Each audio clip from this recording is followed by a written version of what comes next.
இனிமை தமிழ்மொழி எமக்கு இன்பம் தரும்படி வாய்த்த நல் அமுது.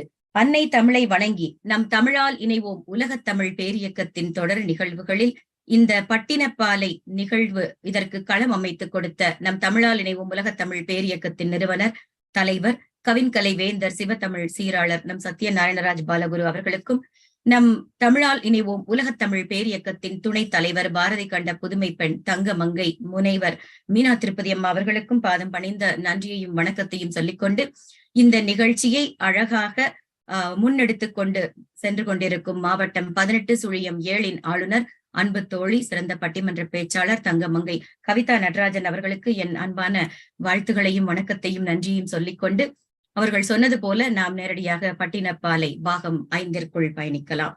இதுவரை நாம் கண்டது என்னன்னு பாத்தீங்கன்னா, அந்த காவிரி தாயினுடைய சிறப்பை பார்த்தோம். அடுத்ததாக பாத்தீங்கன்னா, அங்கே இருக்கக்கூடிய வளமான பொய்கைகள், ஏரிகள், அங்கே இருக்கக்கூடிய கோட்டங்கள், அதாவது பலவிதமான பெயர்களில் கோட்டங்கள் எல்லாம் அமைக்கப்பட்டிருந்தது.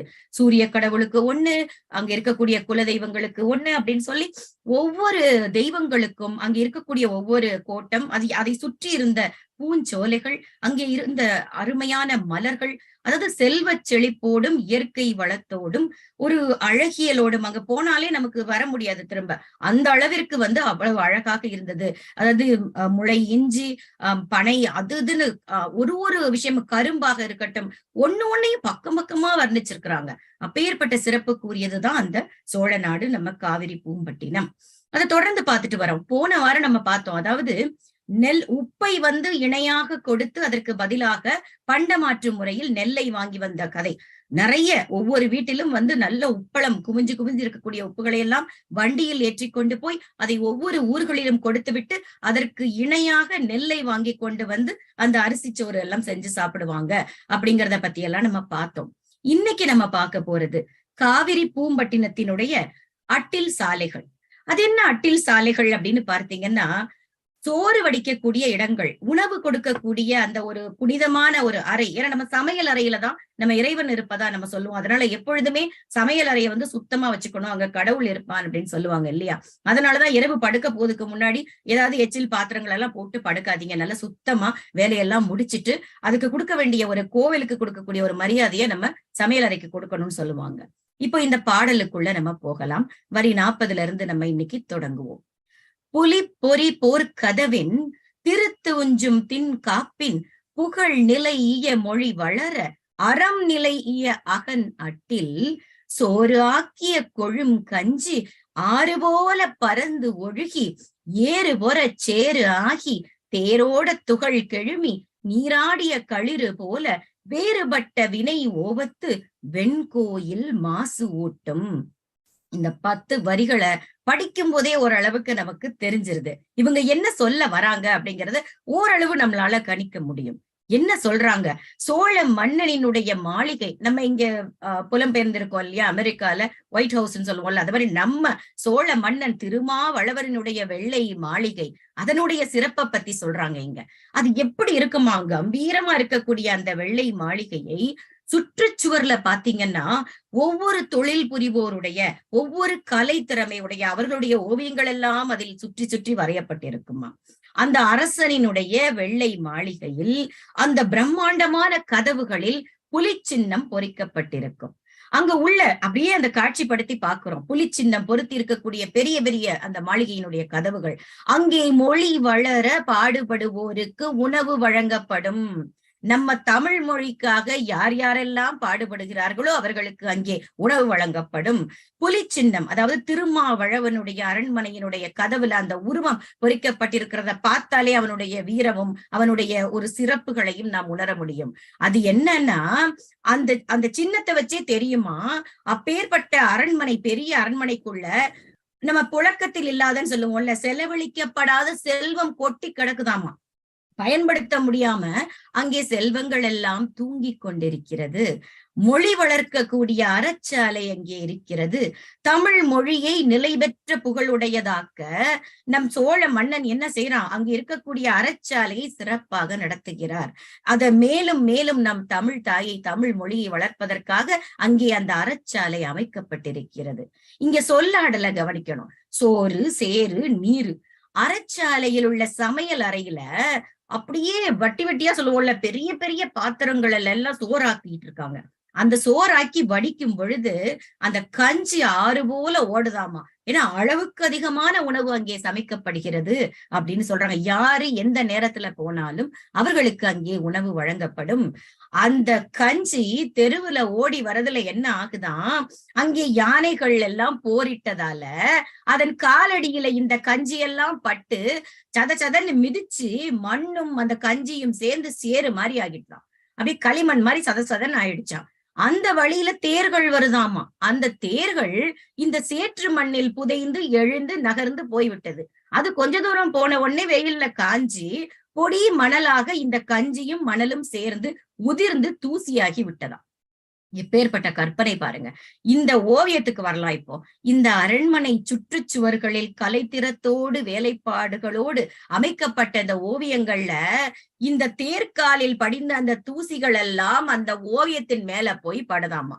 இப்ப அந்த வெண் கோயில் வெள்ளை மாளிகை அந்த சுவர்களில் இருந்த ஓவியங்களில் எல்லாம் இந்த துகள்களின் தூசி பட்டு அதனால மாசுபட்டு போச்சு. அந்த அளவுக்கு செழுமையை குறிப்பிடுகிறார்கள். அதாவது புலி சின்னத்தை உடைய ஒன்றோடு ஒன்று இணைக்கக்கூடிய கதவுகளை அந்த புலி சின்னம் தான் அந்த திருகுன்னு சொல்லுவோம்ல, அந்த சின்னத்தை வைத்து இணைத்திருக்கிறார்கள்.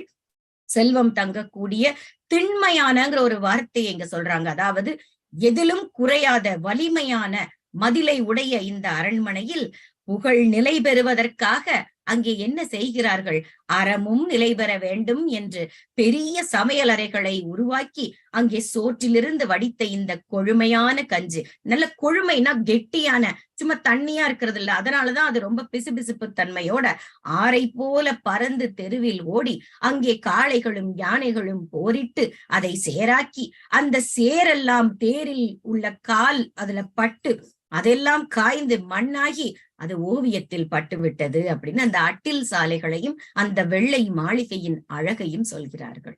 அடுத்து அட்டில விட்டுட்டு கொட்டிலுக்கு போயிட்டாங்க. அது என்ன கொட்டில்? மாடுகளை வைக்கக்கூடிய இடம், மாட்டு கொட்டில் இல்லையா? தன் கேணி தகை முற்றத்து பகட்டு எருத்தின் பல சாலை அப்படிங்கிறாங்க. அங்க இருக்கக்கூடிய குளிர்ந்த தன்மையுடைய குளங்களை பத்தி எல்லாம் நம்ம பார்த்தோம். பெரிய பெரிய முற்றங்கள் உடைய வீடுகள் இருக்கிறது. சின்ன சின்ன ஊர்களாக இருந்தாலும் அங்கே இருக்கக்கூடிய வீடுகளில் முற்றங்கள் எல்லாம் பெரிதாக இருந்தது. நம்ம இந்த முந்தின பாடல்கள்ல பார்த்தோம் இல்லையா? அந்த முற்றத்தில் உணவு பண்டங்களை இவர்கள் காய வைக்கும் பொழுது அங்கே வந்து கோழி உண்ணக்கூடியதற்கு காதில் இருக்கக்கூடிய குலைகளை எடுத்து பெண்கள் எறிவார்கள் அப்படின்னு பார்த்தோம். அப்பேற்பட்ட முற்றங்களை உடையதையும் இங்க திரும்ப சொல்லிட்டு சொல்றாங்க. முற்றம் மட்டுமாங்க, அங்க இருக்கக்கூடிய வீடுகள்ல பெரிய பெரிய எருதுகளை எல்லாம் அடைத்து வைக்கக்கூடிய, கட்டி வைக்கக்கூடிய பல கொட்டில்களும் கொண்டிருக்கிறது அப்படிங்கிறாங்க. சரி, அடுத்து இப்ப வந்து சாமானியப்பட்ட மனிதர்களை கடந்து இப்ப மேல வரோம். தவப்பள்ளியும் வேள்விச்சாலையும் அங்கே அதிகமாக அமைந்திருக்கிறது. இந்த சிறப்பு பொருந்திய காவிரி பூம்பட்டினத்தில் சொல்றாங்க.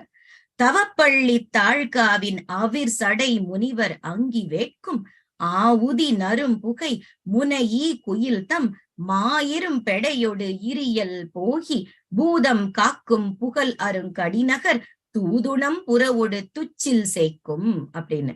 இதுல என்னது, ஏதோ பூதம்னு மட்டும் புரியுது, இங்க பூதம் வந்துச்சு அப்படின்னு நம்ம யோசிக்கிறோம். வேள்விச்சாலையை பத்தி தானே பேசினாங்க, இருக்காதா பின்ன?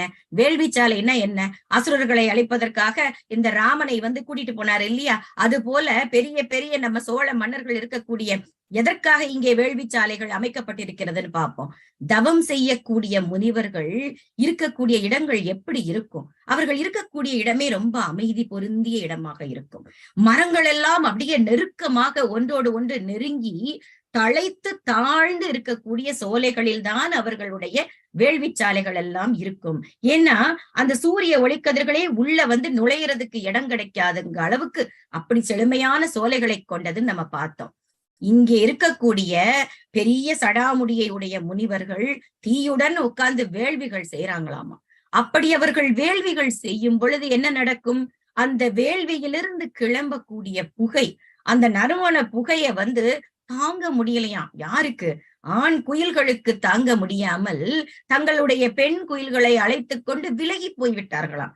சரி, எங்கயா போறீங்க எல்லாரும் கிளம்பின்னு பார்த்தா, பூதங்கள் காக்கக்கூடிய பிற தீய சக்திகளே நெருங்குவதற்கு பயப்படக்கூடிய அரிய காவல் காக்கப்பட்ட ஊரில் இருக்கக்கூடிய கற்களையே தன்னுடைய உணவாக உண்ணக்கூடிய அழகிய புறாக்களோடு தன்னுடைய ஜோடியோட போய் அங்க போய் சேர்ந்துக்கிறாங்க. யாரு? நம்ம குயில்கள் எல்லாம்.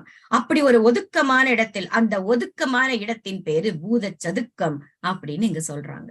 கேணி முற்றத்தில் முனிவர் தீ வளர்த்து வேள்வி செய்வர். அந்த தவப்பள்ளி அப்படி ஒரு பெரிய பெரிய முற்றம் மாதிரி இருக்க மாதிரி இடங்கள்ல, அதாவது அகன்ற இடங்கள்ல தான் அந்த விரிந்த சடைமுடி கொண்ட முனிவர்கள் எல்லாம் வேள்வி செய்கிறார்கள். அந்த கேணிக்கரையில அவங்க செய்யக்கூடிய அழகு, அந்த திருமறை பாட்டுகளை எல்லாம் பாடிக்கொண்டே அவர்களுடைய கணீர்ங்கிற குரல்ல பாடிக்கொண்டே வேள்விகள் நடக்கிறது. அந்த பாட்டொலி எப்படி இருக்குதோ அவர்களுடைய தொண்டை குழியிலிருந்து அப்படி கம்பீரமா வருதாமா. அந்த தாழ்ந்த காட்டு பகுதியில அவர்களுடைய அந்த ஒலி, நறுமண புகை, இது எல்லாத்தையும் எப்படி சொல்றாங்கன்னா, அந்த முனிவர்களுடைய தவப்பள்ளிகள் நிறைய இருக்குதாம். பலவாக இருந்தபடியால் அது பல்சாலை என்று இங்கே அழைக்கப்படுகிறது அப்படின்னு சொல்லியிருக்கிறாங்க. இந்த வேள்வி புகையை தாங்காத குயில்கள் வெறுத்து போய் பெண் குயிலோட கிளம்பிருச்சு. பூதம் காவல் புரியக்கூடிய பாதுகாப்பான, நல்ல பாருங்க, நம்ம பூதம்னா பயப்படுவோம்ல, எப்படி ஒரு நேர்மறையா சொல்லியிருக்காங்க பாருங்க, முரணாக பூதம் காக்கக்கூடிய காப்பு, அதாவது நமக்கு ஒரு பாதுகாப்பாக இருக்கக்கூடிய அந்த கோயில் பகுதிக்கெல்லாம் பறந்து போய் உட்கார்ந்துக்கிட்டாங்களாம். யாரோட போய்? தூதுணம் புறாக்களோடு அவங்க போய் இருக்கிறாங்க அப்படின்னு சொல்லியிருக்கிறாங்க. இந்த பூதங்கள் என்ன செய்யுமா? சாமானியப்பட்டவர்களுக்கு எந்த தொந்தரவும் கொடுக்காது, அவர்களை பாதுகாக்கும். யாரிடமிருந்து? பொய் வேடதாரிகளையும் பொல்லாங்கு செய்வோரையும், அதாவது தீய செயல்களை செய்பவர்களையும் பூதம் புடைத்து உண்ணும் பூதச்சதுக்கம்னு சிலப்பதிகாரத்திலையும் சொல்லியிருக்கிறாங்க. இந்த பூதச்சதுக்கத்தை பத்தி நம் தோழி அவர்கள் மணிமேகலை சிறப்பாக சொல்லிக் கொண்டு வருகிறார்கள். இந்த இடத்துக்கு அவங்களும் வருவாங்க. அந்த பூதச்சதுக்கத்தில் அரசன் வெல்க அப்படின்னு அங்க பலி எல்லாம் கொடுப்பார்களாம். இந்த புகார் நகரத்துல ஒரு முறை காய சண்டிகாயைங்கிறவரு தன்னுடைய அதாவது காய சண்டிகாயைங்கிற பெண் ஒருத்தி, அவளுடைய கணவன் காஞ்சனன் தேடி தேடி அலையிறானாமா. அவன் தேடிய இடங்கள்ல முதன்மையாக எதை சொல்றாங்க? பூதச்சதுக்கம். ஏன்னா அது அவ்வளவு பாதுகாப்பான இடம். பூதச்சதுக்கம், பூமரச்சோலை, மாதவரிடங்கள் தேடி தேடி அலைஞ்சிருக்கான். முதன்மையாக சொல்லப்பட்டது இங்கே பூதச்சதுக்கம். ஏன்னா அங்க இருக்கக்கூடிய பாதுகாப்பை கருதி. அடுத்ததா, கணவனை அன்றி வேறு தெய்வத்தை தொழாத ஒரு கற்புக்கரசி மருதிங்கிற ஒரு பெண். அவளுடைய அழகில் மயங்கிய ஒரு மன்னன் மகன் அவளை தன் ஆசைக்கு இணங்குபடி மணிமேகலையில பார்த்துட்டே இருக்கோம் இல்லையா, அது போல அழைக்கிறார். இவ எப்படி தன்னை நொந்துக்கிறாளாம், என்னையே தெரியாம நான் அவன் மனசுல போய் அவன் மனசுல ஒரு சலனத்தை ஏற்படுத்திட்டேனே, பிறர் நெஞ்சில் நான் புகுந்தேன், அந்த தவறை நான் செய்து விட்டேன், என்னை கொன்று விடுன்னு சொல்றாளாம். அப்பேற்பட்ட கற்புக்கரசியா அவ சதுக்க பூதத்திடம் போய் முறையிடுகிறாள், என்னை கொன்று விடு அப்படின்னு. அந்த பூதம் என்ன சொல்லுதான்? அம்மா தாயே, நீ ஒரு பெரிய கற்புக்கரசி, உன்னை உண்டு அந்த பழி எனக்கு வேண்டாம், நான் உன்னை உண்ண மாட்டேன் அப்படின்னு சொல்லிருது. இதையும் மணிமேகலையில் நாம் பார்க்கலாம். அடுத்ததா, இந்த பூதச்சதுக்கத்தை பத்தி பார்க்கும் பொழுது இது எங்க இருந்து வருது, எதனால் இந்த பூதச்சதுக்கம் நிறுவப்பட்டதுன்னு நான் தேடி பார்த்துட்டு இருந்தேன். முசுகுந்தன்கிற சோழ மன்னனுக்கு அசுரர்களால் ஏற்படக்கூடிய இடையூறு நம்ம பார்த்தோம் இல்லையா? ராமபிரான் எப்படி காட்டுக்கு முனிவரோடு சென்று அசுரர்களை முருகப்பெருமானும் அதை தான் செய்வாரு. அசுரர்களை அழிப்பதற்காக ஒவ்வொரு இடமா போய் முனிவர்களுக்கு உதவி செய்வார். அதே போல இந்த முசுகுந்தன்கிற சோழ மன்னனுக்கு அசுரர்களால் ஏற்படக்கூடிய தொடர் தொல்லைகள், இந்த தொல்லைகளையும் இடையூறையும் இந்திரன் கிட்ட இவன் முறையிடுறான் நம்ம முசுகுந்தன். இந்திரன் என்ன பண்றாரு? அவருடைய ஆணைக்கு இணங்க அவர் ஏவல் செய்துதான் தேவர் உலகத்திலிருந்து புகார் நகரம் அங்கே இருந்த சதுக்கத்தில் தங்கி அந்த முசுகுந்தனுக்கு துணை புரிந்தது அந்த பூதம். அந்த பூதம் இருக்கக்கூடிய அந்த இடம்தான் அந்த பூத சதுக்கம்னு சொல்றாங்க. இந்த பூதத்தை இந்திரன் முசுகுந்த மன்னனுக்காகவே கொடுத்தான். அதுக்கு காரணம் என்ன? சும்மா அந்த பண்டமாற்று முறை தானே வாழ்க்கையே. இவன் அவனுக்கு ஏதாவது செஞ்சிருக்கணும், இல்ல அவன் இவனுக்கு ஏதாவது செஞ்சிருக்கணும். ஒரு முறை இந்திரன் அசுரர்களோடு போர் புரிய சென்றிருக்கும் போது அந்த இந்திரனுக்கு சொந்தமான அமராவதி நகரை காத்தவன் முசுகுந்த சோழன். அந்த நன்றி அறிதலை மீண்டும் அவனுக்கு செய்வதற்காகத்தான், ஒரு கைமாறாக அந்த வெற்றிவேல் மன்னனுக்கு அவனுக்கு ஏதாவது நம்ம பங்குக்கு செய்யணும்னு தான் இந்த தேவர கோமான் இந்திரன் பூதத்தை ஏவி விட்டான் அப்படின்னு சொல்றாங்க. இந்த மருவூர் பாக்கத்தையும் பட்டினப்பாக்கத்தையும் சேர்ந்த வீரர்கள் எல்லாம் அங்கே இருக்கக்கூடிய வழமை அது மேலும் மேலும் சுரக்க வேண்டும். மன்னன் வாழ்வாங்கு வாழ வேண்டும். எங்களுடைய மன்னனுக்கு எந்த ஒரு துன்பமும் நேரக்கூடாது. பகையரசர்கள் எங்களை தாக்கக்கூடாது. அழியாத செல்வத்தோடு அவனுடைய செங்கோல் ஆட்சி நிலைக்க வேண்டும். அந்த மன்னனுக்காக யாகங்கள் வேள்விகள் எல்லாம் செய்வார்களாம். இங்கே கரிகார் சோழன் வடநாடு நோக்கி படையெடுத்து போகும் பொழுது அந்த பூதத்தின் முன்னால இருக்கக்கூடிய அந்த வீரர்கள் எல்லாம் என்ன செய்வாங்களாம், அந்த முழு பலி, அந்த இடம் பீடம் சொல்லுவோம் இல்லையா, அந்த இடத்துல தன்னுடைய தலையை அறுத்து, என் மன்னன் ஒரு படையை எடுத்துட்டு கிளம்பி போயிருக்கிறான், அவன் வெற்றியோடு வர வேண்டும், தலையை அறுத்து வேண்டிப்பாங்களாம். எந்த அளவுக்கு ஒரு நாணயமா நேர்மையா ஒரு அர்ப்பணிப்போட இருந்திருக்காங்க பாருங்க வீரர்கள். புலிக்கணம் போன்ற வீரர்கள் எல்லாம் தன்னுடைய கொடி தேரை தாங்கி செல்லக்கூடிய அந்த வேந்தனுடைய கொற்றம் வாழ்க, குலம் வாழ்க, அவன் புகழ் வாழ்கன்னு பூதச்சதுக்கத்தில் பலி செய்த ஓசை ரொம்ப பெரிதாக கேட்கும் அப்படின்னு சொல்லுவாங்க. இந்த சதுக்க பூதம் மன்னர்களுக்கு ஏற்படக்கூடிய எல்லா துன்பத்தையும் துடைத்து அவர்களுக்கு வெற்றி மட்டுமே கிடைக்க வேண்டும் அப்படின்னு அந்த வெற்றியை தேடி தரக்கூடிய தெய்வம்தான் இந்த பூதம். இந்த பூதத்தை தெய்வமாகவே வழிபட்டிருக்கிறார்கள். அதனாலதான் பெண்களாக இருக்கட்டும், யாராக இருக்கட்டும், ஒரு பாதுகாப்பு வேண்டும் என்றால் பூதச்சதுக்கத்தை நாடி செல்கிறார்கள் அப்படின்னு சொல்றாங்க. அது நீதி தெய்வமாகவும் இருந்திருக்கிறது அப்படிங்கறதான் நம்ம மேற்சொன்ன இந்த சிலப்பதிகார மணிமேகலையில எல்லாம் குறிப்பிட்டிருக்காங்க. நீதி தெய்வமாக காட்சியளிக்கக்கூடிய இந்த தெய்வம் என்ன செய்யும்? எதுக்காக நீதி தெய்வம்னு சொல்றாங்கன்னு பார்த்தா, தவ மறைந்தொழுகும் தன்மை இலாளர், அவை மறைந்து ஒழுகும் அவல பெண்டிர், அரை போக அமைச்சர் பிறர் மனை நயப்போர், பொய்க்கரியாளர் புறங்கூற்றாளர் என கைக்கொள் பாசத்து கைப்படுவோர் என காத நான்கும் கடும் குரல் எழுப்பி பூதம் புடைத்து உண்ணும் பூதச்சதுக்கம். யார் யாரெல்லாம் அடிச்சு விழுக்குதுன்னு பாருங்க. பொய்த்துறவியர், தீய நெறியில் ஒழுகக்கூடியவர்கள், தீய எண்ணங்கள் கொண்ட அமைச்சர்கள், பொய் சாட்சி கூறுவோர்கள். இந்த பூதம் மட்டும் இப்ப இருந்திருந்தது நாடு எவ்வளவோ நல்லா இருந்திருக்கும்னு நமக்கு தோணுதா இல்லையா? புறங்கூறுவோர், இவர்கள் எல்லாரையும் தண்டிக்கக்கூடிய வல்லமை வாய்ந்தது, தன்மை வாய்ந்தது, ஆனால் அமைதியான காட்சிக்கு சொந்தமானது அப்படின்னு சொல்றாங்க. இப்போ இந்த சதுக்க பூதம் உருவ அமைதியை பாருங்களேன், கொஞ்சமாவது பொருத்தமா இருக்கா பாருங்க. பூதம்னாலே பயத்தை நமக்கு சிலிர்க்க வைக்குது. அந்த பூதம் அந்த உருவ அமைதியோடு தன்னுடைய மடித்த செவ்வாயையும் வலிய பற்களையும் பாச கயிற்று, யமராஜா மாதிரி பாச கயிற்றையும் கையிலே வச்சிருக்குமா. நரகர்களை, தவறு செய்வோர்களை, அவர்களை புடைத்து உண்ணக்கூடிய, சாதாரணமா இல்ல, அரிசியை புடைக்கிறதுன்னு நம்ம கேள்விப்பட்டிருக்கோம், புடைத்து உண்ணக்கூடிய தன்மை அது அப்படின்னு சொல்லியிருக்கிறாங்க. இந்த புகாரில் சதுக்க பூதம் இருந்தது மாதிரியே காஞ்சியிலையும் இது இருந்திருக்குது. அதை பத்தியும் நிறைய இலக்கியங்கள் தொடர்ந்து பேசிட்டு இருக்காங்க. சரி, இப்ப நம்ம பட்டினப்பாலையில தொடர்றோம். விளையாட்டு களத்தில் மறவர்களுடைய மற்போரும் வாட்போரும், அங்க இருக்கக்கூடிய வீரர்களுடைய சிறப்பை பத்தி பேசுறாங்க. இப்பதான் பார்த்தோம், அந்த வீரர்கள் தன்னுடைய மன்னனுடைய வெற்றிக்காக தனது தலையை துண்டித்து வேண்டிக் கொள்ளக்கூடிய ஒரு அர்ப்பணிப்போடு இருக்கக்கூடியவர்கள் அப்படின்னு சொல்லி, முது மரத்த முரண் களரி வரி மணல் அகன் திட்டை இருங்கிளை இனன் ஒக்கல் கருந்தொழில் கலிமாக்கள் கடல் இரவின் சூடு தின்றும் வயலாமை புழுக்கு உண்டும். இவங்க எப்பேற்பட்ட மக்கள், இவர்களுடைய உணவு பயன்பாடுகள் என்ன, இவர்களுடைய வாழ்வியல் முறைகள் என்னங்கிறத அற்புதமா சொல்லியிருக்கிறாங்க.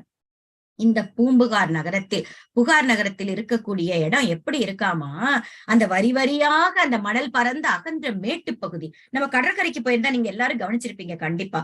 ஏதோ ஒரு ஓரத்துல இருந்து பார்க்கும் பொழுது இந்த மேட்டு பகுதியில பாத்தீங்கன்னா யாரோ ஒரு அழகான தூரிகை வச்சு ஓவியம் வரைஞ்ச மாதிரி அந்த மணல் அந்த அரிப்பு ஏற்பட்டு வரி வரியா அந்த மேட்டு பகுதியில அழகா இருக்கும் பாக்குறதுக்கே.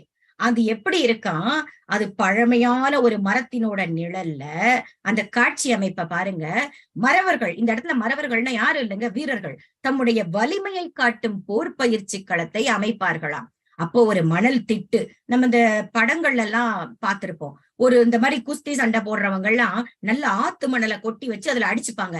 ஏன்னா அவங்களுக்கு உடம்புல எந்த ஒரு வலியும் அவங்களுக்கு தெரியாது, அடிபடாது அப்படிங்கிறதுக்காக. ஆக இந்த புகார் நகரில் இருக்கக்கூடிய இந்த வரி வரியாக மணல் பறந்த அந்த அகன்ற மேட்டு பகுதியில மரங்களுக்கு கீழே அந்த அற்புதமான பயிற்சி களம் அங்கே அமைக்கப்பட்டிருக்கிறது. அங்கே இருக்கக்கூடிய மறவர்களுடைய சொந்தக்காரங்க இப்ப 2 பேர் உட்கார்ந்து பயிற்சி பண்ணிட்டு இருக்காங்கன்னா, அவங்களுக்கு நம்ம சொல்லுவோம்ல, உற்சாகம் கொடுக்கறதுக்காக சொந்தக்காரங்களை, அவன் யார் தெரியுமா, எங்க அண்ணன், அது யார் தெரியுமா, எங்க மாமா, எங்க சித்தப்பான் பெருமையா அந்த உறவினர்கள் எல்லாம் அவர்களுடைய அந்த வீர சாகசங்களை பார்த்து கைகொட்டி ஆரவாரித்து அப்படி சுத்தி மக்கள்லாம் சுற்றத்தினர் எல்லாம் கூடி மகிழ்ந்து பார்த்து கொண்டிருக்கிறார்கள். அந்த வலிமையான போர் தொழிலில் வல்ல போர் வீரர்கள் என்ன செய்வாங்களாம், அவர்களுடைய உணவு என்ன, உடம்புக்கு சத்துணவு மாதிரி சாப்பிட்டிருக்காங்க. கடல் இறாலினை சுட்டு தின்றிருக்கிறார்கள். வயலிலே கிடைக்கக்கூடிய ஆமையினை வேக வைத்து சாப்பிட்டு இருக்கிறார்கள். இந்த பழைய மரங்களை உடைய இந்த போரிடக்கூடிய களத்துல மணல் வரிகளாக உள்ள திட்டுகள்ல உறவுகள் எல்லாம் புடைசூழ அந்த சுற்றத்தார் கூட்டத்துக்கு மத்தியில வலிமையான வீரத்தை உடைய தொழிலை கொண்ட மறவர்கள், அதுவும் செருக்கோடு தன்னுடைய கர்வம், எனக்கு வீரம் அப்படி இருக்கு, என் சோழ மன்னனுக்காக நான் என் வீரத்தை வளர்த்து கொண்டிருக்கிறேன், அந்த கர்வத்தோட இருப்பாங்களாம். அவர்கள் இறால் மீனை அந்த தசையெல்லாம் சுட்டு சாப்பிட்டு வயல்ல இருக்கக்கூடிய ஆமையினுடைய தசையையும் அவர்கள் சாப்பிடுகிறார்கள் அப்படின்னு சொல்லியிருக்கிறாங்க. சரி, வரல் அடும்பின் மலர் மலைந்தும் புனலாம்பல் பூச்சூடியும் நீள் நிற விசும்பின் வலநேர்பு திரிதரும் நாள் மீன் விராய கோள்மீன் போல மலர்தலை மன்றத்து பலருடன் குழியி. அடரடா, இப்பதான் ஒரே அடிதடின்னு காமிச்சாங்க, அதுக்குள்ள ஒரே விண்மீன்கள் மலர்கள் அப்படின்னு எங்கேயோ வருதே, என்ன சொல்ல போறாங்கன்னு அவளோட பாத்தீங்கன்னா, அந்த மணல் திட்டுகள் இருக்கு இல்லையா, நீங்க கவனிச்சிருப்பீங்க, ஆற்றங்கரையா இருக்கட்டும் கடற்கரையா இருக்கட்டும், ஒரு பார்க்க ஒண்ணுமே இல்லாத மாதிரி இருக்கும், மணல் இருக்க மாதிரி இருக்கும், அதுக்குள்ள ஒரு ஏதோ ஒரு மலர் பூத்து இருக்கும். அந்த மணலில் மலர்ந்துள்ள அடப்பம்பூன்னு சொல்றாங்க. அந்த பூவினை அங்கே இருக்கக்கூடியவர்கள் வீரர்களும் சூடியிருக்கிறார்களாம். அது மட்டும் இல்லைங்க, பக்கத்திலே இருக்கக்கூடிய கடற்கரை, குளம், ஆறு அங்கெல்லாம் கிடைக்கக்கூடிய ஆம்பல் மலர்களை பறித்து தன் தலையில் அணிந்து கொண்டிருக்கிறார்கள். அந்த மணலில் இருக்கக்கூடிய அடும்பின் மலர்களும் நீரில் இருக்கக்கூடிய வெள்ளை ஆம்பல் மலர்களையும் சூடியிருக்கிறார்கள். அந்த நீல நிறமாக இருக்கக்கூடிய அகன்ற வானத்துல வலமாக, அதாவது சூரியன் கிளம்பும் இல்லையா, சூரியன் அவரை சுத்தி வரக்கூடிய கோள்கள் மாதிரி அங்கே சண்டையிட்டுக் கொண்டிருக்கக்கூடிய, அதாவது பயிற்சி, சண்டைன்னு சொல்லக்கூடாது, சண்டை பயிற்சி செய்து கொண்டிருக்கக்கூடிய வீரர்களை சுற்றி கோள்கள் போல அவர்கள் உறவினர்கள் எல்லாம் சுற்றி கூடியிருக்கிறார்கள்னு ஒப்புமை சொல்லியிருக்கிறாங்க.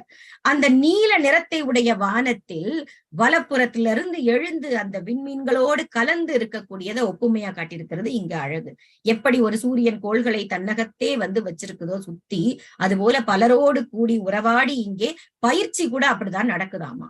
கையினும் கலத்தினும் மெய்யுற தீண்டி பெருஞ்சினத்தான் புறக்கொடாவது இருஞ்செருவின் இகல் மொயம்பினோர் கல்லெறியும் கவன்வெறி புல் இரியும் புகர் போந்தை பரள் பன்றி பல் கோழி உரை கிணற்று புறச்சேரி மேளகத் தகரொடு சிவல் விளையாட. என்னென்னமோ விளையாடுதாமே, என்ன விளையாடுதுன்னு பார்ப்போம். கையினாலும், அதாவது தன்னுடைய கைகளே ஆயுதம்னு சொல்லுவாங்க இல்லையா, பெண்களுக்கே சொல்லுவாங்க பொதுவா, நீங்க ஒருத்தர் நமக்கு தீங்கு விளைவிக்கிறானா எதை பத்தி, உன் கை நகங்கள் போதும், உன் பற்கள் போதும், கை கால்கள் இறைவன் எது கொடுத்திருக்கான், அதுதான் உனக்கு ஆயுதம்னு சொல்லுவாங்க. அது போல இந்த வீரர்களுக்கு தன்னுடைய கைகள், அந்த ஆயுதங்கள்ல கையில வச்சிருக்கிற படைக்கலங்கள், இதெல்லாம் வச்சிருக்கானே, அவன் நம்மளை விட வீரம் பொருந்தியவனா இருக்கிறானே அப்படின்னு பின் வாங்க மாட்டார்களாம்.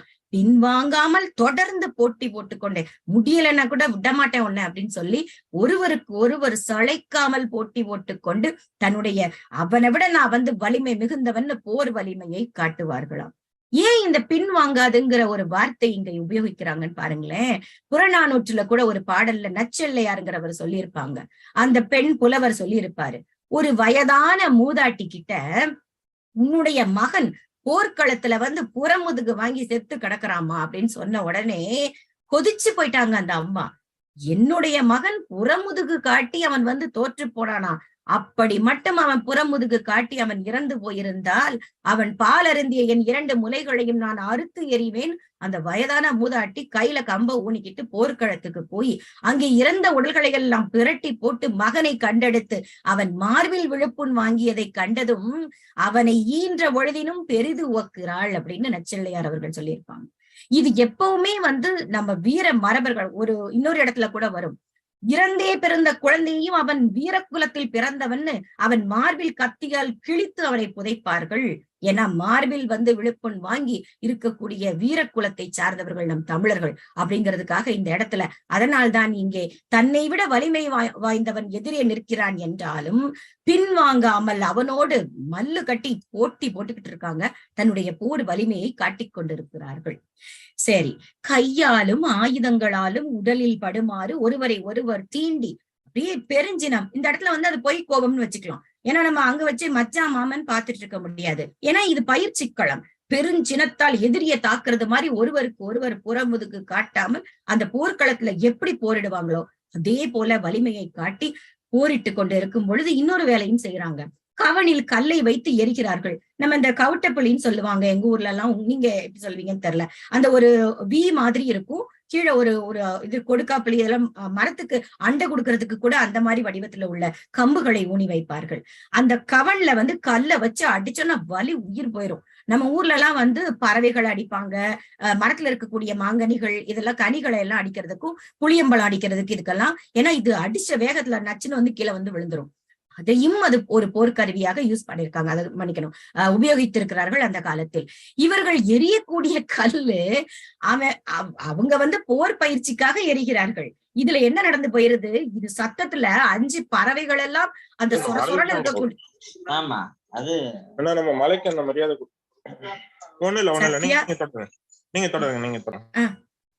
அந்த அந்த அந்த கவனில் இருந்து எரியக்கூடிய அந்த கல்லிற்கு அஞ்சி பறவைகள்லாம் என்ன செய்யுது, சொரசொரப்பா இருக்கக்கூடிய அந்த பனை மரங்களை விட்டு தெரிச்சு ஓடி போயிருச்சு. முதல்ல அந்த மாதிரி வேற இடத்துக்கு ஓடி போயிருச்சான். ஆத்தாடி சண்டை போட ஆரம்பிச்சுட்டாங்க, கல்லு மேல விழுந்ததுன்னா சோழி முடிஞ்சிரும்னு சொல்லுவோம்ல, அந்த மாதிரி அவங்க எல்லாம் ஓடி போயிட்டாங்களாம். குட்டிகளோடு பன்றிகளும் பல வகையான கோழிகளும். ஏன்னா அது ரொம்ப செழிப்பான நாடு இல்லையா, அங்க பன்றி குட்டிகள் இருக்குதாமா, கோழிகள் நிறைய இருக்குதான். அந்த உரை கிணறுகளை சுத்தி இருக்கக்கூடிய அந்த சேரி பகுதியில செம்மறியாட்டு கிடாய்கள் இருக்குது, கௌதாரி மொல்ல அது மாதிரி கௌதாரி பறவைகள் எல்லாம் குவிஞ்சு கிடக்குது. என்ன பண்றாங்க, ஒன்னோட ஒண்ணு கிடாய்கள் கௌதாரி பறவைகள் எல்லாம் விளையாடுதான்.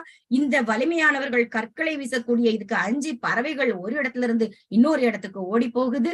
இப்படின்னு அந்த காட்சி அமைப்பு முழுக்க முழுக்க யோசிச்சு பாருங்க. அந்த ஒரு வளமையான செழிப்பான பசுமையான நாட்டில் ஒரு புறம் இந்த வலிமை வாய்ந்த காட்சிகளையும் நாம் காண முடியும் அப்படின்னு சொல்றாங்க. சரி, இந்த போர் பயிற்சி நடக்கக்கூடிய இடத்திற்கு முரண்களரி அப்படிங்கிற பெயர், அதாவது பயிற்சி களத்திற்கு பெயர் சொல்லியிருக்கிறாங்க. முதிர்ந்த மரங்கள் சூழ்ந்த அந்த ஆற்றோரமாக இருக்கக்கூடிய அந்த மணல் திட்டுலதான் பொதுவாக இந்த முரண்களரி ஏற்படுத்தப்படும். நான் முன்பே சொன்னேன் இல்லையா, அந்த மணல்ல செய்யும், ஆற்று மணல்ல செய்யும் பொழுது அவர்களுக்கு அடிபடாது. அதுக்காக தான் அந்த இடத்துல அமைச்சிருக்கணும்னு நான் நினைக்கிறேன். சரி, கருந்தொழில் மாக்கள் ஒரு வரி பார்த்தோம். ஒவ்வொரு தொழிலையும் வைத்து அந்த வார்த்தையை வச்சு அவங்க என்ன தொழிலை சார்ந்தவர்கள் சொல்லிடுவாங்களாம். செந்தொழில் செய்பவர்கள் யாரு, பிறருக்கு உதவி செய்யக்கூடிய தொழிலை செய்பவர்கள். கருந்தொழில் மாக்கள் யாரு, போர்த்தொழிலுக்கு சொந்தக்காரர்கள், போர்த்தொழில் செய்யக்கூடியவர்கள். இந்த கருந்தொழில் மக்களின் சுற்றத்தார் தான் அவங்களுக்குள்ளேயே ஒருத்தருக்கு ஒருத்தர் மோதி தன்னுடைய பயிற்சியை ஆரவாரத்துடன் செய்து கொண்டிருக்கிறார்கள் நம்ம பார்த்தோம். இவர்கள் சாப்பிடக்கூடிய உணவு சொன்னேன் இல்லையா, சத்தான உணவு. கடலில் அங்க பிடிச்சு அங்கேயே சுட்டு சாப்பிடுறாங்க இறால் மீன், வயல்ல பிடிச்சு ஆமக்கறியை சாப்பிடுறாங்க. அவர்களுடைய அடையாள பூ, ஒவ்வொரு மன்னனுக்கும் இப்ப வாகை பூ சூடி வந்தான், அந்த பூ சூடி வந்தான், ஒவ்வொரு மன்னனுக்கும் கொன்றை மலர் சூடி இருக்கிறான் ஒன்னொன்னு சொல்லுவோம். இவர்களுடைய அடையாள பூவாக தெரியப்படுவது மணல் மேட்டில் பூக்கக்கூடிய அந்த அடும்பு மலரும், மற்றொரு மலராக நீரில் பூக்கக்கூடிய வெள்ளை நிற ஆம்பல் மலரும். இதெல்லாம் தலையில சொருவிக்கிறாங்களாம், மாலையா கட்டி கழுத்துல போட்டுக்கிறாங்க. இத போட்டிருந்தா இவங்க இன்னவர்கள், இந்த குலத்தை சார்ந்தவர்கள் அப்படின்னு கண்டுபிடிச்சிடலாம். அதுதான் அடையாள பூ அப்படிங்கிற ஒரு வார்த்தையை உபயோகிக்கிறாங்க. சரி, நடுவர் அப்படின்னு இந்த இடத்துல சொல்றாங்க. என்னன்னா, அந்த சூரியன் கோள்கள் சொன்னேன் இல்லையா, சூரியனை சுற்றி எப்படி கோள்கள் சுழல்கிறதோ அது போல இந்த பயிற்சி களத்துல ஒரு பெரியவர் இருந்து இது பண்றது தவறு சரி அப்படின்னு சொல்றதுக்கு ஒருத்தர் இருப்பாராம். அவரை சுத்தி சுத்தி இவர்கள் பயிற்சி செய்ய, இவர்களை சுற்றி உறவுகள் எல்லாம் சுற்றி இருக்கும் அப்படிங்கிற ஒரு காட்சியை இங்க காட்டுறாங்க. மலர் தலை மன்றம், மலரக்கூடிய தலைமுறையினர், இளைஞர் மன்றம், அந்த சின்னஞ்சிறு அந்த வயதுல இருக்கக்கூடிய அடுத்தடுத்து போர் பயிற்சிக்கு தயாராகக்கூடிய அவர்கள் எல்லாம் இருக்கக்கூடிய அந்த இடம்தான் இந்த முரண் களரி அப்படின்னு சொல்லியிருக்கிறாங்க. கைப்போர், மற்போர், குத்துச்சண்டை இப்படி எல்லாம் ஒருத்தருக்கு ஒருத்தர் கைகளால் மோதிக்கொண்டிருக்கிறார்கள். இகல் மொயம்பினோர் அப்படிங்கிற வார்த்தைக்கு அந்த விளையாட்டு அழிக்கும் பகை கிடையாது. இது ஒருத்தரை வீழ்த்தக்கூடிய போர்க்கள பகை அல்ல. இது என்ன, ஒரு விளையாட்டாக இருந்தாலும் தன்னுடைய வலிமையை இன்னும் அதிகப்படுத்திக் கொள்வதற்காக ஒருவரோடு ஒருவர் போரிடக்கூடிய இந்த விளையாட்டான ஒரு பயிற்சி அப்படின்னு இங்க சொல்றாங்க. அழிக்கும் பகை அல்ல, தன்னுடைய உடலினுடைய திணவை காட்டுவது இகலாம். அதாவது ஒருவன் எப்படி வலிமையாக இருக்கிறான் அப்படின்னு சொல்லி. ஆக சினம் கொண்டு ஒருத்தருக்கு ஒருத்தர் பின்வாங்காமல் தன்னுடைய உடல் திணவை காட்டிக்கொண்டு இங்கே அந்த இகல் மொயம்பினோர் அப்படிங்கிற வார்த்தையில சொல்லியிருக்கிறாங்க. கவனில் கல்லை வைத்து எறிவதை பற்றி சொன்னேன். அது அந்த காலத்துல போர் முறைகள்ல ஒரு முக்கியமான, அது ஏன்னா உங்களுக்கு அந்த வேடுவர்கள்லாம் பறவைகளை எறியறது மாதிரி நீங்க மறைஞ்சிருந்து தாக்குனீங்கன்னா அதோட வலி ரொம்ப அதிகம். அத ஒரு முக்கியமான போர் முறைகள்ல ஒன்றாவே வச்சிருக்கிறாங்க. அப்படி பயிற்சி செய்யும் பொழுதுதான் பறவைகள்லாம் ஓடுதுன்னு சொன்னோம். அடுத்து ஆட்டுச்சண்டை, காடை சண்டை, பனைமரத்தடியில நடக்கக்கூடிய செம்மறியாட்டு கடா, சிவல் அப்படின்னு சொல்லக்கூடியதும் ஒரு காடை வகை. இவர்களை எல்லாம் ஒன்றோடொன்று மோத விட்டு அதை பார்த்து இவர்கள் ரசித்து குதூகலித்துக் கொண்டு இருக்கிறார்கள். இப்போ இந்த பலன் ஏர்பு அப்படிங்கிற ஒரு வார்த்தையை பாத்தீங்கன்னா நம்ம இலக்கியத்தில் அது பெரிதாக பேசப்பட்ட ஒரு வார்த்தை. எங்கெங்கெல்லாம் குறிப்பிட்டிருக்காங்கன்னு ஒரு பார்க்கும் பொழுது, அகநானூற்றில் கடல் முகந்து கொண்ட கமஞ்சூள் மாமழை சுடர் நிமிர் மின்னோடு வலன் ஏர்பு இறங்கி என்றூள் உழந்த புன்தலை மடப்பிடி கைமாய் நீத்தம் களிற்றோடு படி என அந்த பாடல் போகுது. நிலனும் விசும்பும் நீர் ஏய்ந்து ஒன்றின்னு முடிக்கிறாங்க அந்த வரியில. என்னன்னா, கடல் நீரையெல்லாம் அது மொண்டு அப்படின்னா என்ன, அதை கோரி எடுத்துட்டு போய் கருவுற்ற நிலையில் இருக்கக்கூடிய அந்த மழை மேகம் மின்னலோடு அப்படியே சுழன்று காற்றாடி மாதிரி அடிச்சு பெரும் இடியோடு முழங்கி தரை இறங்குகிறது. அததான் வலன் ஏர்புங்கிற வார்த்தைக்கு சொல்லியிருக்கிறாங்க. அது அகநானூற்றில் சொல்லப்பட்டிருக்கிறது. ஒரு வெயிலால துன்பப்பட்ட பெண் யானை தன்னுடைய ஆண் யானையோடு அது அப்படியே அந்த யானையே மூழ்கி போற அளவுக்கு அந்த வெள்ளம் கீழே இறங்கும் பொழுது அது மகிழ்ச்சியோடு குளிக்கிறது. அந்த மண்ணிலிருந்து வானம் வரை கண்ணுக்கு தண்ணி மட்டுமே நீரே தெரிகிறதாம். அந்த அளவுக்கு சட சட சடன்னு மழை பொழிகிறது. அந்த மழை அளக்கும் கிண்ணம், அதாவது மழையை அளந்து பார்த்தார்களே தவிர அங்கு வெயில் எதுவுமே இல்லை. ஏன்னா மழை மட்டுமே அவர்கள் கண்ணுக்கு தெரிந்தது. அவ்வளவு செழுமையாக மழை கொட்டி கொண்டிருந்தது. அது எப்படி இருந்துதான், பேய் மழை நம்ம சொல்லுவோம்ல, எவா பேய் மழை பெஞ்சிட்டு இருக்குப்பா, வெளியே கால் எடுத்து வைக்க முடியாதுமோ, அந்த இடத்தான் இங்க குறிப்பிடுறாங்க. அகநானூற்றில் இன்னொரு பாடலில் இவள் ஒரு சிற்றூரில், இவ ஒரு ஊர்ல இருக்கா, அவளுடைய தலைவன் பிரிந்து ஏதோ ஒரு வேலை நிமித்தமாக சென்றிருக்கிறான், அவன் பாசறையில் இருக்கிறான் அப்படின்னு சொல்லி, ஏன்னா போருக்காக போயிருக்கான். மலை மிசை குலைய உருகெழு திருவில் பனை முழங்கு எழிலி பவ்வம் வாங்கி தாழ் பெயர் பெரு நீர் வலன் ஏர்பு வளை மாதிரம் புதைப்ப பொழிதலின் காண்வர இருநிலம் கவினிய ஏமுரு காலை. தலைவி ஏதோ சோகத்துல இருக்கா, கட்டாயமா அவனுடைய பிரிவை நினைத்து இவள் வருந்தி கொண்டிருக்க வேண்டும். தன்னுடைய வீட்டிலிருந்து ஐயோ என் தலைவன் எப்ப வருவான்னு அவனுடைய பிரிவால் வாடிக்கொண்டிருக்கிறாள். அவளையே நினைத்து கொண்டு அவளுடைய துணைவன் போர்ப்பாசறையில் அவனும் வருந்தி கொண்டிருக்கிறான். அவன் சொல்றானா, இந்த அழகுமிக்க வானவில் எல்லாம் இந்த மலை மேல அற்புதமாக வளைந்து கிடக்கிறது. இந்த மேகம் என்ன செய்து கொண்டிருக்கிறது, அலைகடலில் புகுந்து அந்த நீரையெல்லாம் எடுத்துக்கொண்டு போய் போர் முரசு போல் முழங்கி பெரு நீரை அது தாங்க முடியலையா. அந்த மேகம் கருவுற்ற பெண் மாதிரி சொல்லுவாங்கல்ல, 10 மாதத்துக்கு மேல அது இருக்காது, தன்னால வந்துரும் பாப்பா வெளியே. அது போல தாங்க முடியாமல் மடிதாங்காமல் பெருமிதத்துடன் எல்லா திசையும் புதஞ்சு போற அளவுக்கு அந்த மழை பொழிகிறது. அந்த நிலப்பரப்பு கண்ணுக்கு இனிமையாக நிறைவுடன் தோன்றக்கூடிய கார்காலம் வந்துவிட்டது, என் தலைவியை நான் சீக்கிரம் சேர்ந்து விடுவேன் அப்படிங்கிறதுக்காக அந்த காலத்தை குறிப்பிடும் பொழுது இந்த வரியை சொல்கிறார். அடுத்ததாக ஒரு பாடல் குறிஞ்சி திணையில வருது அகநானூற்றில். பெருங்கடல் முகந்த இருங்கிளை கொன்மூ இருண்டு உயர் விசும்பின் வலன் ஏர்பு வழகி போர்ப்பு உரு முரசின் இறங்கி முறை புரிந்து அறநெறி பிழையா திறன் அறி மன்னர் அருஞ்சமத்து எதிர்ந்த பெருஞ்சை ஆடவர் கழித்து எரிவாளின் நளிப்பன விளங்கும் மின்னுடை கருவியை ஆகி நாளும் கொன்னே செய்தியோ அரவம் அப்படின்னு கேட்டு முடிச்சிருக்காங்க. தலைவனுக்கு குறியிடம் சொல்றாளாம் அந்த தோழி. எப்படி, அவங்கிட்ட நேரடியா பேசினா கண்டுபிடிச்சிருவாங்க. தன்னுடைய தோழிக்காக அவளுடைய தலைவனிடம் தோழி சொல்றா. என்ன சொல்றா, மேகத்துக்கிட்ட பேசுற மாதிரி சொல்றாளாமா ஜாடையா. பெருங்கடலில் நீரை எடுத்துக்கொண்டு போகக்கூடிய மேக கூட்டமே வானமெல்லாம் இருள்ற மாதிரி நீ அங்கேயும் இங்கேயும் உலாத்திட்டு இருக்கியே, போர் முரசு போல நீ முழங்குகிறாய். முறைமை தெரிந்து அப்படிங்கிற ஒரு வார்த்தையை சொல்றாங்க. முறைமை தெரிந்து அறநெறி பிழையாமல் திறமையோடு ஆளும் அரசனின் போர்க்களத்தில் ஒரு திறமை மிக்க போர் வீரன் எப்படி வாளை சுழற்றி சுழற்றி அடிப்பானோ அது போல மின்னுகிறாய். முழக்கமும் மின்னலுமாக சும்மா ஆரவாரம் செய்து கொண்டிருக்கிறாயே. வெறும் ஆரவாரம் தானா? பேச்சு மட்டும்தானா? காரியத்துல ஒண்ணும் இல்லையா? மழை பொழிவாயா மாட்டாயா அப்படின்னு மேகக்கூட்டத்துல கேக்குறா. என்ன கேக்குறா? தலைவன்ட்ட கேக்குறா. வருவியா வரமாட்டியா என் தோழிய பாக்குறதுக்கு?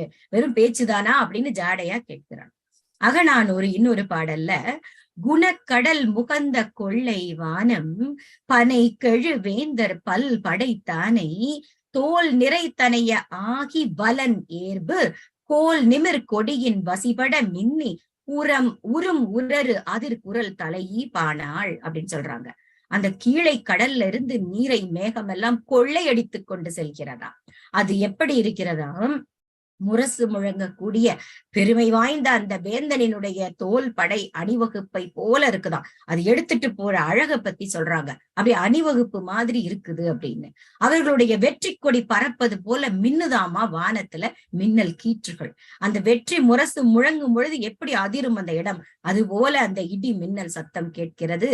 இப்படி முழங்கி கொண்டு ஒரு பெரிய மலையை அவங்க சுத்தி முற்றுகையிட்டால் என்ன ஆகும்? அந்த வேந்தர்களின் வாள் எப்படி மின்னிக் கொண்டு அந்த படையில் அந்த போர்ல இறங்கும், அதுபோல அந்த அருவி இறங்குதாமா அந்த அழகோட. மூங்கில் மரங்களை எல்லாம் தாக்கி கொண்டு அந்த அருவி வேகமாக கீழே இறங்குகிறதுன்னு அந்த வலனியர்வுக்கு சொல்லியிருக்காங்க. இன்னொரு பாடல்ல பாத்தீங்கன்னா, வழை அமல் அடுக்கத்து வலன் ஏர்பு வயிரியர் முழவு அதிர்ந்தன்ன முழக்கத்து ஏரோடு உறவு பெயல் பொழிந்த நல்லன் யாமத்து அரவின் பைந்தலை இடறி பானாள் இரவின் வந்து எம் இடை முலை முயங்கி அப்படின்னு சொல்றாங்க. அதாவது அந்த மரங்கள் எல்லாம் மண்டி கிடக்கக்கூடிய அந்த மலைப்பகுதி இருக்கும் இல்லையா, பெரிய மலை அடுக்கம், அதை சுத்தி வளைச்சி நடு ராத்திரியில கொடுமையா மழை பெஞ்சிட்டு இருக்கு. அந்த கொம்பு ஊதக்கூடிய கலைஞர் அவர்களைத்தான் இந்த வயிரியர்னு சொல்றாங்க. முழவு எப்படி சத்தம் ஏற்படுத்துமோ அது போல இந்த பாம்பு நஞ்சை இடரும்படி பாம்பே நச்சு பாம்பே பயப்படுதான். அந்த அளவுக்கு அதுவே பயத்துல நஞ்சை துப்பிடுது அப்படிங்கிற மாதிரி சொல்றாங்க. அப்படிப்பட்ட ஒரு முழக்கத்துடன் மழை அங்கே பொழிந்து கொண்டிருக்கிறது.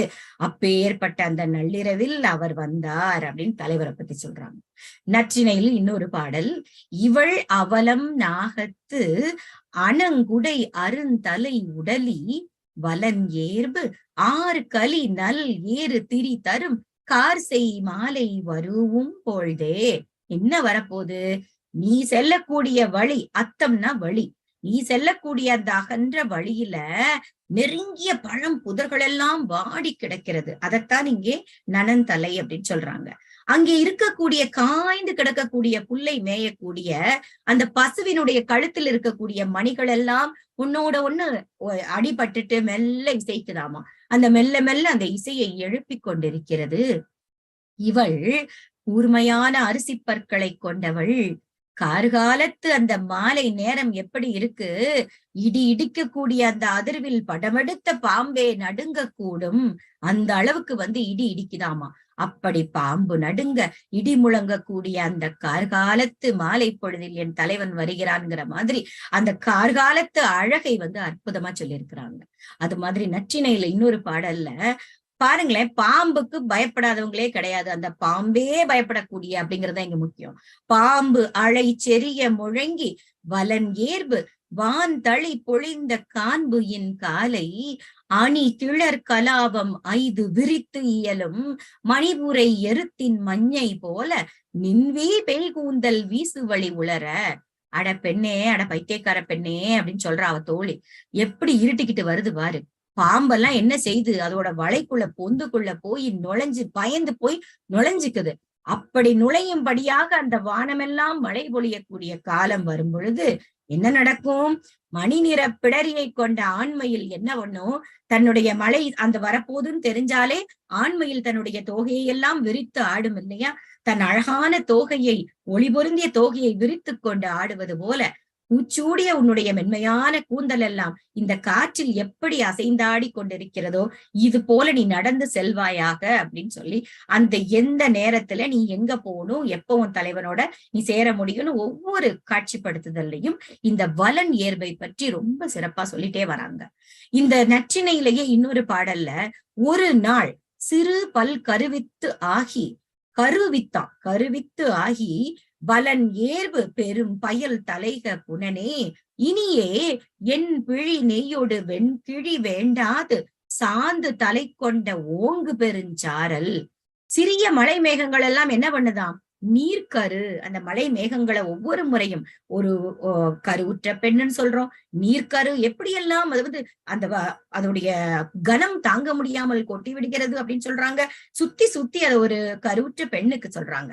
அந்த நீர்க்கருவுடன் மேலே போய் நம்மளுடைய விளைச்சல் நிலத்துக்கெல்லாம் உபயோகப்படும் மாதிரி பெருமழையாக பொழியட்டும், நம்ம ஊர்ல இனி விரலிகள் எல்லாம் ஆடட்டும். அவங்க ஒரு விதமான கலைஞர்கள்.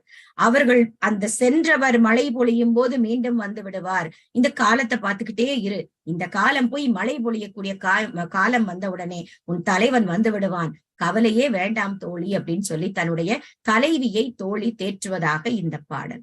சரிங்க, இத்தனை இதுலயும் சொல்லிட்டாங்க. 500 சும்மா விட்டுருவாங்களா? பைந்தினை உணங்கள் செம்புள் கவரும் வன்புல நாடன் தரிய வலன் ஏர்பு அம் கண் இரு விசும்பு அதிர ஏரோடு பெயல் தொடங்கிற்றே வானம் காண்குவம் வம்மோ பூங்கனோ ஏ அப்படின்னு சொல்றாங்க. அதாவது வன்புல நாடன் அந்த காய வச்சிட்டு இருக்கக்கூடிய திணை செம்பூள் அப்படிங்கிற செம்போத்து பறவை வந்து கவரக்கூடிய அந்த வன்புல நாடன், அங்க இருக்கக்கூடிய எந்த விதமான பறவை, எந்த விதமான நாடன் அப்படின்னு சொல்றாங்க. அவன் போயிருக்கான், அவனை திரும்ப அழைச்சிட்டு வர்றதற்காக இந்த வானம் இடி முழக்கத்துடன் மழை பொழிகிறது. நம்ம சொல்லுவோம்ல, போய் ஒரு தந்தி கொடுத்துட்டு வா, ஒரு செய்தி கொடுத்துட்டு வா அப்படின்னு சொல்லுவாங்கல்ல அந்த காலத்துல. அது மாதிரி அவனை திரும்ப அழைப்பதற்காக இந்த இடி முழக்கத்துடன் மழை பொழிகிறது பார் அப்படின்னு சொல்றாங்க. அவரை அழைத்து வரும் மழையை நாம் சென்று காணலாம், அவர் அழைக்கிறதுக்காக தான் போயிருக்கு, அதை ரசிக்கலாம் வா அப்படின்னு சொல்லி தோழி தன்னுடைய தலைவியை அழைக்கிறாள். 10 சொல்லியிருக்கிறாங்க. நெடுவையின் ஒளிரு மின்னு பரந்தாங்கு புலி உரை கழித்த புலவுவாய் எக்கம் ஆடவர் வலன் உயர்த்து ஏந்தி அரண் கடந்த தாரருந்தகைப்பின் பீடுகொள் மாலை பெரும்படை தலைவ. அந்த பெரும் படை மாலை, அந்த பல் யானைகள் எல்லாம் கொண்ட பெரும் பெருமைக்கு உரிய அந்த செல்கிழு குட்டுவன் பெரிய படைத்தலைவன். அவனுடைய வீரர்கள் எல்லாம் என்ன செய்யறாங்கன்னா, புலித்தோல் உரையிலிருந்து வாளை வெளியே எடுத்து வலப்புறமாக ஏந்தி அப்படி கம்பீரமா போரிடுவதை ரொம்பவும் விரும்புவாங்களாம். அந்த உரையிலிருந்து அவர்கள் வாளை எடுக்கும் பொழுது நீண்ட கோடிட்டு வானமே மின்னுமா, அது மாதிரி அந்த வாள் அப்படி வேகமா எடுக்கும்போது ஒரு மின்னல் கீற்று வந்து போகுமாம். அவர்களின் உதவியால் தான் அவன் பல அரண்களையும் கடந்து வெற்றிக்கு மேல் வெற்றியை பெற்றுக் கொண்டிருக்கிறான் அப்படின்னு செங்குட்டுவனுக்கு பெருமை தரக்கூடிய மாலை அப்படின்னு இந்த மாலை நேரத்தை பத்தி எழுதியிருக்கிறாங்க. அடுத்ததாக, அதாவது அவன் இந்த இடத்துல நீங்க மாலை பொழுது இல்ல, அவன் கழுத்திற்கு அவர்கள் சேர்க்கக்கூடிய இந்த படைதான் அவனுக்கு பெருமை சேர்க்கக்கூடிய மாலை அப்படின்னு சொல்லியிருக்காங்க.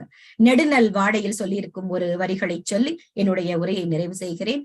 வையகம் பனிப்ப வலன் ஏர்பு வழகி பொய்யா வானம் புதுப்பெயல் பொழிந்தன கலி முனை ஈய கொடுங்கோள் கோவலர் ஏருடை இனநிறை வேறு புலம் பரப்பி புலம்பெயர் புலம்பொடு கலங்கி கோடல். மழை அப்படியே கொட்டி தீத்துக்கிட்டு இருக்குது, பொழிந்து கொண்டிருக்கிறது. கோவலர் தன்னுடைய ஆணிரைகளை எல்லாம் வேறு ஒரு இடத்துக்கு மேய விட்டு கொண்டு புலம்பிட்டு இருக்காங்க. ஐயோ மழை பெய்தேன். அது மின்னலோடு அது வெட்டி கழிக்கக்கூடிய அந்த காட்சியைத்தான் இந்த நெடுநல் வாடையிலும் குறிப்பிட்டிருக்கிறார்கள், வலன் ஏர்பு என்ற இடத்தில் என்று சொல்லி. இதுவரை என் வாய்மொழி கேட்ட உங்கள் அனைவரின் பாதம் பணிந்து நன்றியை சொல்லி இந்த உரையை நான் அளிப்பதற்கு களம் அமைத்து கொடுத்த நம்முடைய நிறுவனர் கவின்கலை வேந்தர் சிவத்தமிழ் சீராளர் சத்யநாராயணராஜ் பாலகுரு அவர்களுக்கும், எங்கள் அன்பிற்குரிய மதிப்பிற்குரிய முனைவர் பாரதி கண்ட புதுமைப்பெண் துணைத் தலைவர் மீனா திருப்பதி அம்மா அவர்களுக்கும், இந்த நிகழ்ச்சியை அழகாக ஒருங்கிணைத்துக் கொண்டிருக்கும் அன்பு தோழமை கவிதாவிற்கும் என் நன்றியையும் வணக்கத்தையும் சொல்லி உரையை நிறைவு செய்கிறேன். அடுத்த பாகத்தில் மீண்டும் சந்திப்போம். நன்றி.